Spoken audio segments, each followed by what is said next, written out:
will be a complicated. Okay, we're recording, Rav. Yeah. I didn't think that it will be so complicated. I don't know how you feel about the Gemorra that we learn.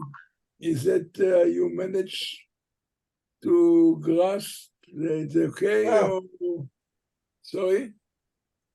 I think it's it's I'm enjoying it. fine I from my enjoyed point it of view. very much. Very interesting. It's incredible. I enjoyed it. I like the. So I you're like the happy that we can continue with this? Yeah. I'm enjoying it. Okay. Definitely.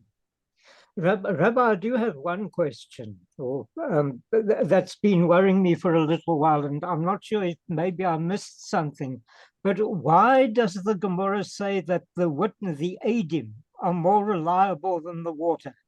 Because we've already learned that witnesses can be unreliable. You can have Eidim Zomim, you can have all sorts of problems with the witnesses.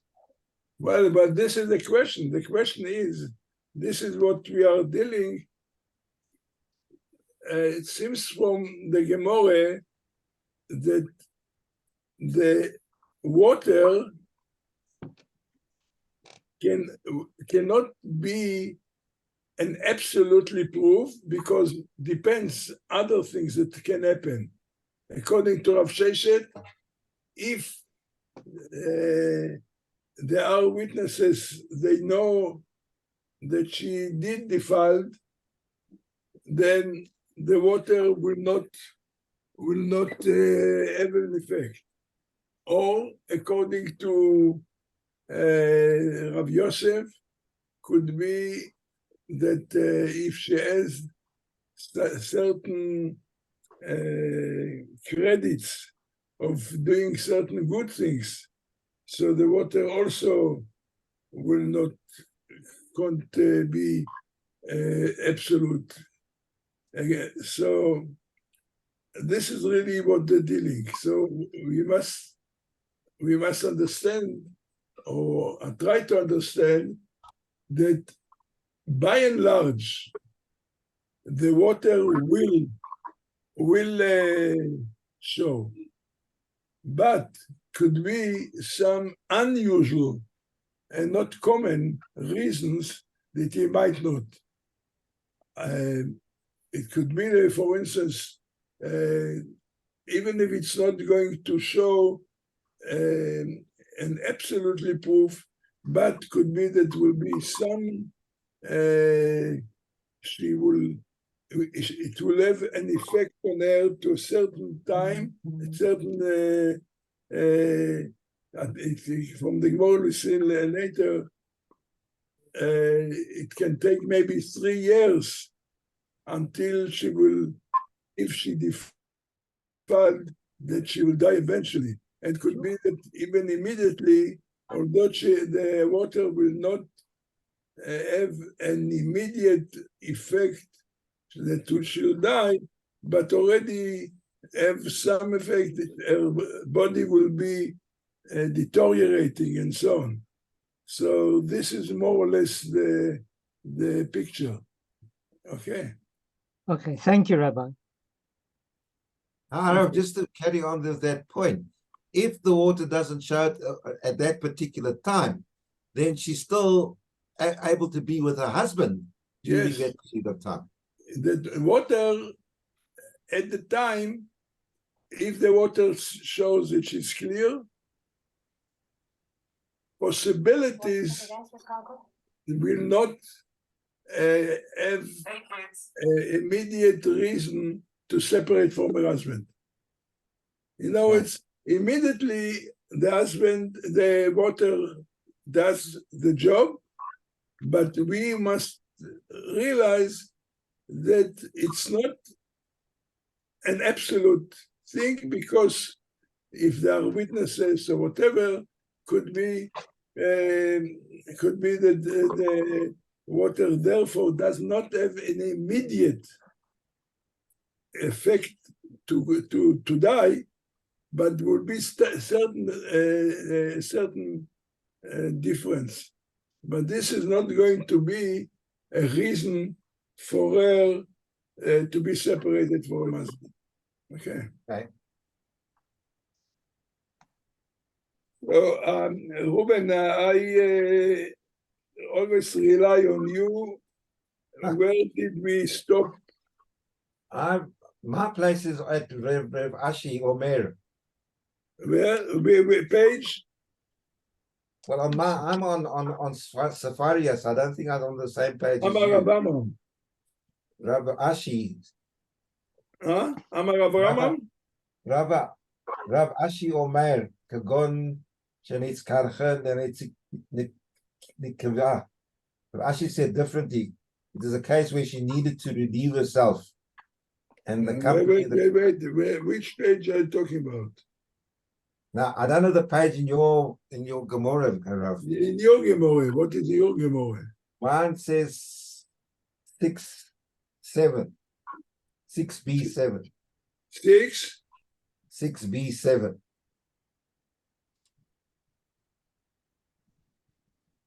But someone else might have a different.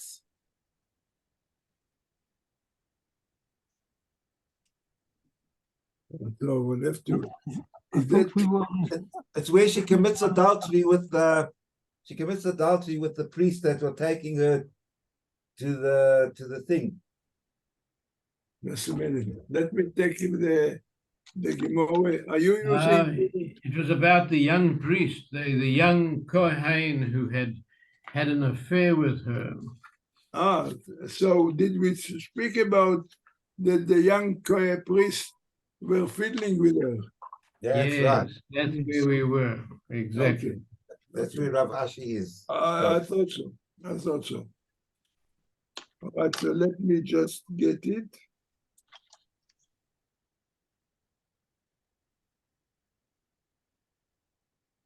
I think it's 6b2. B2. The Okay. first column is the Didn't first we, column. Yeah, okay. Rob, can I just ask, that incident, did it really happen, or was it a possibility that it could have happened? What? That they were, that the young priests No, were the Gemorra said you cannot rule out a possibility. it's a possibility. We don't know if it really did happen. You can't rule out. The Gemorra says try to see because the Gemorra was talking about if the water is not a proof, so why the offering, the male offering, why you have to burn it? Then it means that it's not a real proof. So the Gemorra said it could be that at the time when the offering was done, it was in time, in the right time, but maybe that she defiled afterwards well, which is very unusual to have it in the Azara, in the Bet HaMikdash, and the Gemorra asks, but how can it be? Because the young priests are accompanying her, so the Gemorra said, maybe she defiled with the young priest, or maybe that she just needed to go to the bathroom and there she found somebody. So the Gemorra tried to see in which way we understand these possibilities that do not clash with opinions. So the main thing that we are just to remain with, as I said, the water, by and large, it will prove if she's innocent or guilty. However, could be some reasons or circumstances, like when if there are witnesses that they know, or the other that maybe, according to our one opinion, that she's done some merits, then then it could be, but this does not stop us to have the water test, because by and large, it will show if she's innocent or not.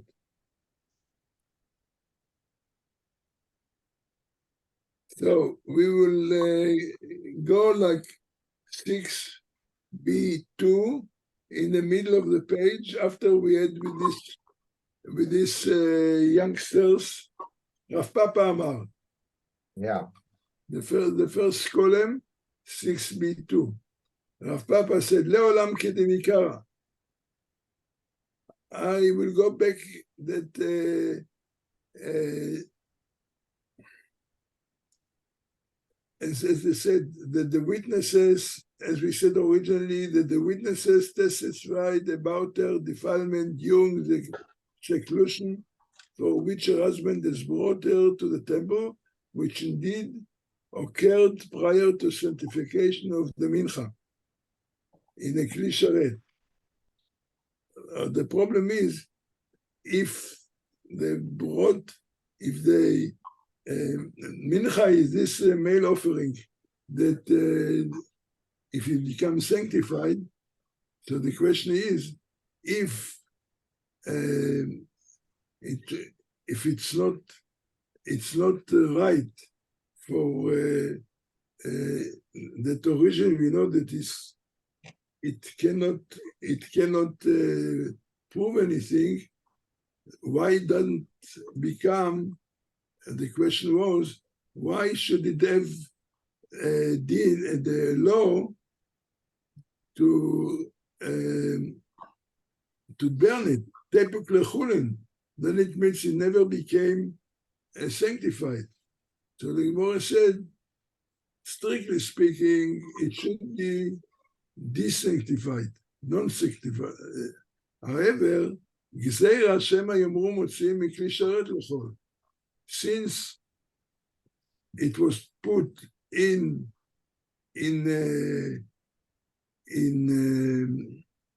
service vessels, which gives usually a sanctity, so people won't understand if we say that it becomes now non-sanctified, so people will misunderstand and they will say, okay, then you can, even when you sanctify anything, it doesn't make any difference.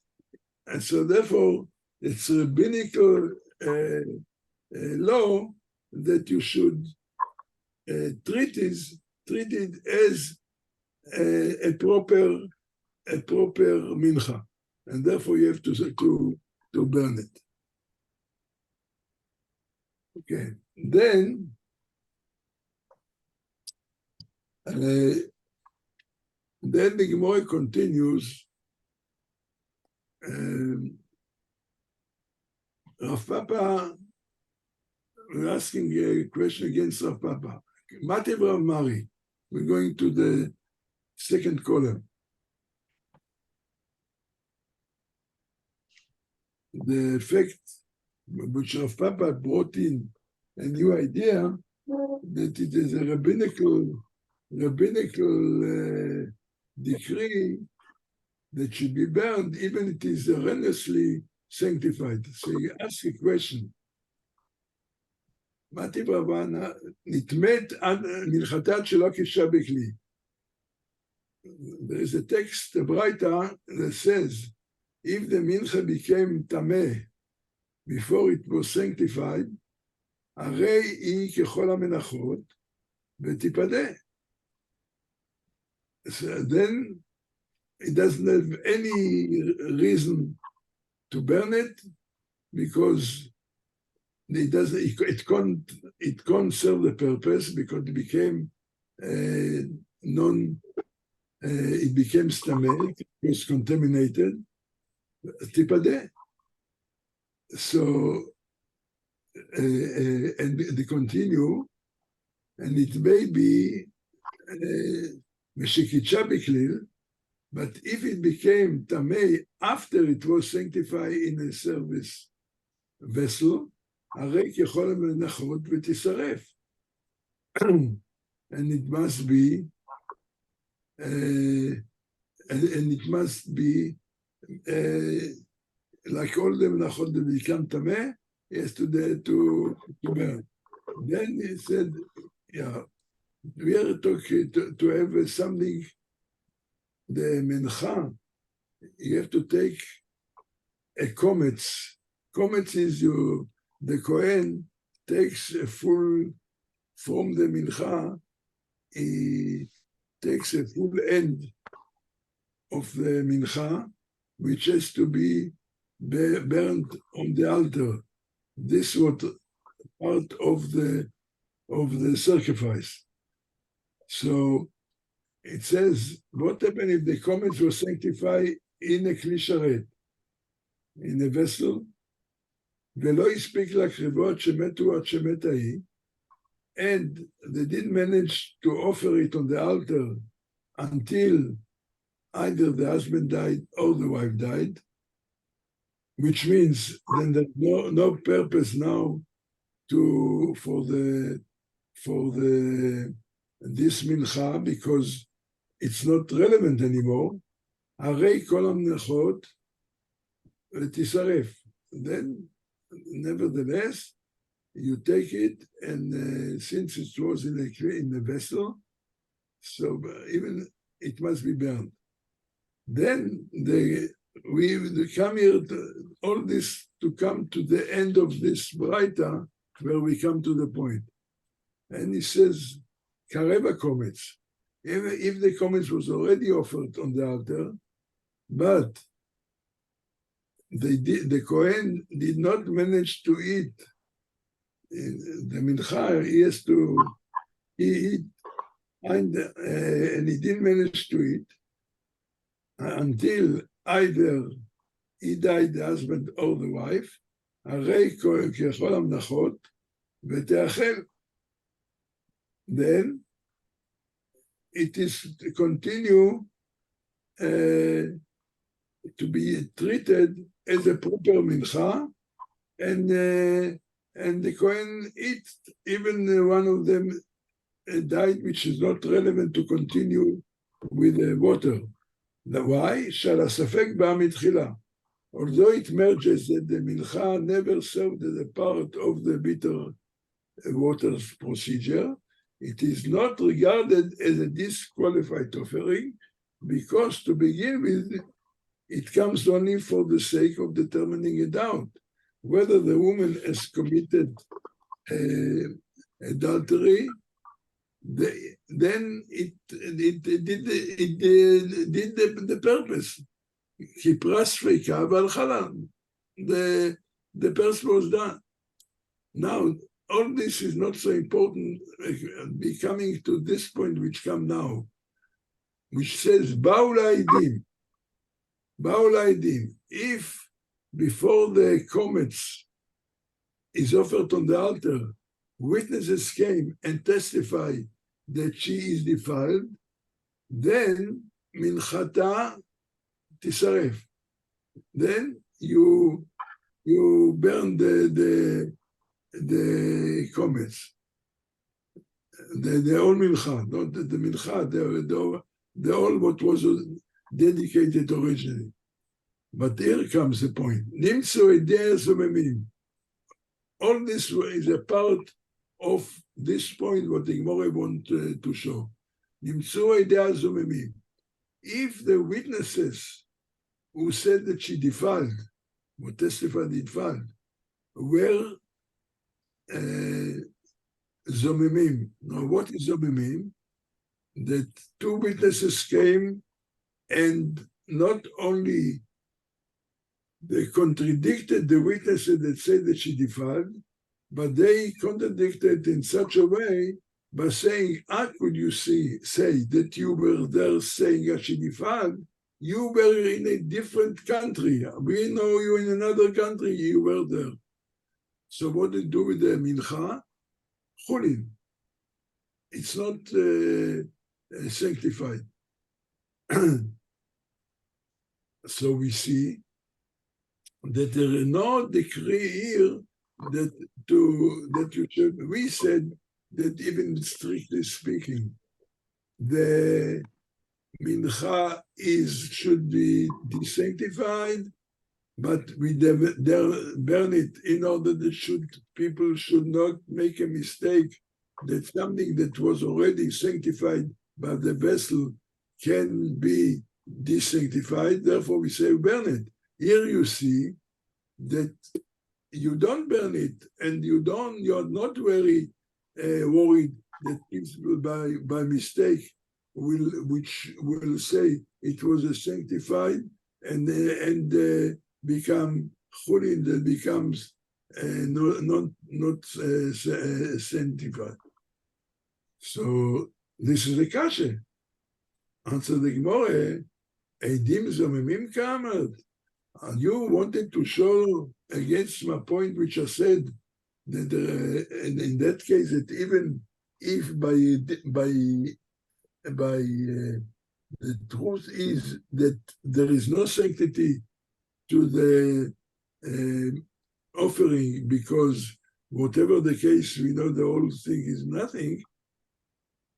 Here, the other witnesses that come to contradict those that said that she defiled, not just they zomemim, edim zomemim means they say, as I said, you were not there, you don't know. Edim zomemim kala itlu. The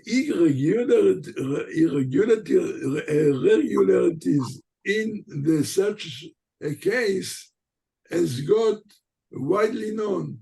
So nobody will come to make a mistake thinking that it was really sanctified and nevertheless it becomes desanctified. This is the unusual case that when witnesses come and say that they disprove the first couple of it's got it's a public knowledge, and nobody will come to have a mistake to think that it is really was sanctified and it become desanctified. So there is no question on from this. We wanted to disprove Rav Sheshet, and the Gemorra said there is no, because we wanted to disprove our statement that can be something that even if it is not really sanctified, nevertheless you burn it, that people should not have the mistake thinking that it is that you take something which is holy and you just become it secular. No, because in the case when there are another group of witnesses to disprove the first one, this is a common knowledge and people understand the reason. But everyone realizes that now that the seclusion witnesses have been proven false by the Zomemim, and this Sotah Mincha was never sanctified to begin with. Thus, there was no need for the rabbis to decree that it should be burned, lest people think that physical sanctity can be deconsecrated. The law that the more existence of witnesses who saw the Sotah committed adultery nullifies the entire procedure, however, is not common knowledge. But in the case the Eidim Zomemim, it becomes a common knowledge, and therefore there is no fear that people will misunderstand. Now we come to the conclusion of the subject. Tanya Kavatei de Rav Sheshet, we have a text to prove Rav Sheshet Ponian ve'la mitame, but not for the reason that he gave. He learned from a posuk that the Torah said ve'ed enba. The case of Sotah, if there is no witnesses to say that she defiled or not, from this is implied that if there are witnesses somewhere, then you don't have the procedure. The Breita gives a different reason, not his reason, but the Breita reads from a pasuk, the verse states Torah, the woman had not become defiled, and she is pure. Then she shall be innocent from punishment, and she bear seed. So the Breita said it looks like a very superfluous,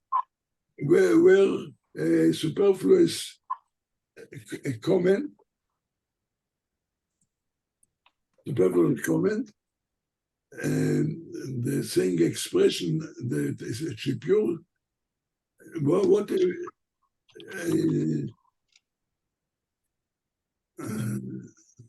sorry, what now? לא שיש לה עדים.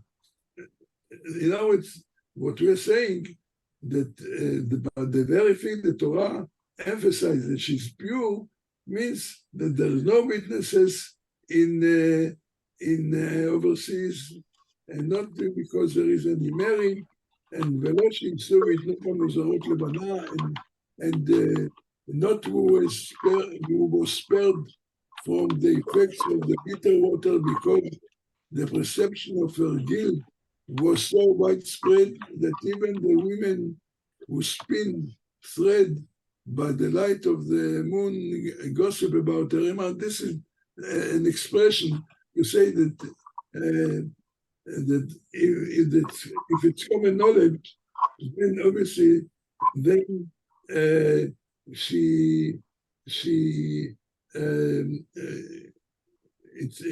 the very fact this if pure only if there is no witness, it's not common knowledge they define.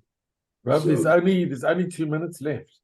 Okay, there is one sentence. ורבי שמעון היא דבב לא דריש, והיא יש לה בינת הים לא שריחה. Rabbi Shimon, that he said he learned from why does he think he doesn't worry about that there are witnesses overseas that may not cause the water not to effect. He's not worried about it because lo shricha, the case, the one who witnesses overseas where the effects of waters are negated as unknown to us, lo shricha, it is not common, and therefore we don't have to worry about it. So this brings the matter to conclusion about if there is possibility that the water won't work, won't have an effect.